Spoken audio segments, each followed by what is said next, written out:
2026 সালে মার্কিন যুক্তরাষ্ট্র, মেক্সিকো ও কানাডা মিলিত হয়ে প্রথমবার আয়োজন করতে যাচ্ছে 48 দলের ফুটবল বিশ্বকাপ। ইতিহাসের সবচেয়ে বড় বিশ্বকাপকে সামনে রেখে উত্তেজনা ইতিমধ্যেই তুঙ্গে। 10 সেপ্টেম্বর 2025 থেকে শুরু হয় ক্রিকেটের প্রাথমিক আবেদন। মাত্র 20 ঘন্টার মধ্যে আবেদন 1.5 মিলিয়ন ছাড়িয়ে যায়। বিশ্বজুড়ে ফুটবল ভক্তদের আগ্রহই প্রমাণ করে এটি হবে ইতিহাসের এক বিশাল মাইলফলক। সবচেয়ে বেশি আবেদন এসেছে আয়োজক 3 দেশের সমর্থকদের কাছ থেকে: যুক্তরাষ্ট্র, মেক্সিকো ও কানাডা।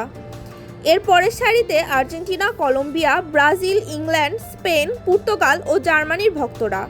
ফিফার chief operating officer Heimo Schirgi বলেছেন, এত বিপুল সংখ্যক আবেদনই প্রমাণ করছে বিশ্বকাপ 2026 গোটা বিশ্বে উত্তেজনার ঝড় তুলেছে। প্রাথমিক আবেদন চলবে 19 সেপ্টেম্বর পর্যন্ত। এরপর বাছাইয়ের পর আবেদনকারীদের ইমেইল পাঠানো হবে।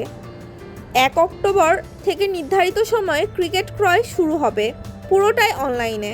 গ্রুপ পর্বের টিকিট শুরু হবে মাত্র $60 থেকে, যা প্রায় 7,307 টাকার সমান। একক ম্যাচ, ভেন্যু নির্দিষ্ট এবং দল নির্দিষ্ট টিকিট পাওয়া যাবে। 2026 সালের 11 জুন থেকে 19 জুলাই পর্যন্ত 48 দল খেলবে 104টি ম্যাচ।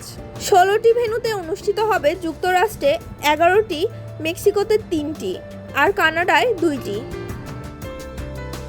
প্রত্যাশা করা হচ্ছে 6.5 মিলিয়ন দর্শক উপস্থিত থাকবেন।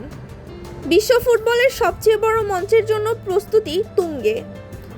এখন শুধু অপেক্ষা, কে ছিনিয়ে নেবে খরা ভাঙার এই ইতিহাসের প্রথম আসর।